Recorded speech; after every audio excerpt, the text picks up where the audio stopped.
Hi, you're looking at Kerry's Angels, the maker of Kerry's Angels. What I want to say to you is, back in the day that 1 minute I was here, yeah, and then the next minute I was out here, which is where I am today. But many of you don't know my journey, and that has been painful. And I started off as a baby from the age of my memory, 2 to 3 years old, and I was sexually abused by a kind of family member who is no longer alive. And amen, sometimes you need to forgive, doesn't mean you can forget. But through that, at the end of the day, I then became very sexual, and for the love of me, I tried to hold down relationships or have someone, I just wanted someone to love me. And that seemed to be a pattern for quite a while, and that every man I ever had generally cheated on me or abused me mentally and physical, apart from, I'd say, one special person at the end of the day, one of my child's fathers. He's absolutely been amazing throughout it. He is my friend, and I just want to thank him, because if it wasn't for his kind nature, that I would have struggled and not seen the light. Although I got to the light a little bit, you see, because this sexual abuse didn't resurface its ugly head till I was on my second child, and it was basically, it was just one night, it just come flooding back, and it came back to haunt me, and it came back with a vengeance. And therefore, I then got with somebody who basically was an abuser. And that seemed to be the pattern, actually, for many years, throughout one relationship to another, even marriage and failed, seemed to be the pattern. So what I've come to realise is, at the end of the day, that it does stem with yourself. And I went on a freedom program, and the freedom program was absolutely amazing. The best thing I ever done in my life. Not only have I put myself on a freedom program, I did the self-esteem course, I've done anger management, I've done it all. Because what you don't know is, I used to be a self-harmer. That's become so much less. And suicidal was always my tendencies when relationships got bad and when other issues got really bad. However, I knew that I couldn't keep doing this. So I realised that there's less support for people, that there's no outreach team for starters, for when you get these horrible feelings that you can't handle life at the moment. There's no outreach team. There needs to be one in place.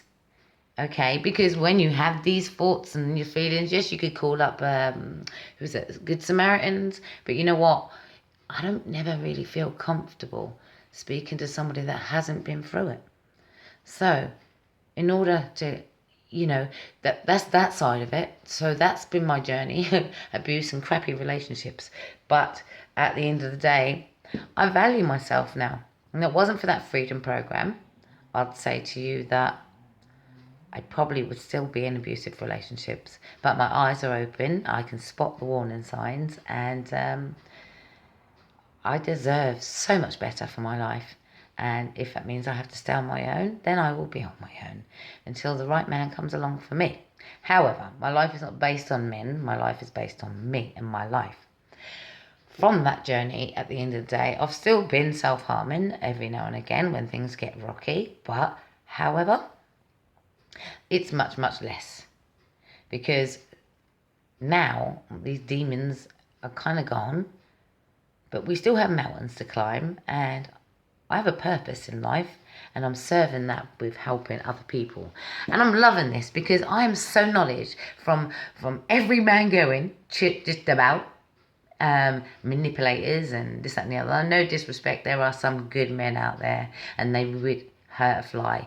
And those lucky women that have a good man, that consider their feelings, big up to you. You hold on to him and he can hold on to you. That's a woman's self-worth, when you've got your equals. Okay, that's brilliant.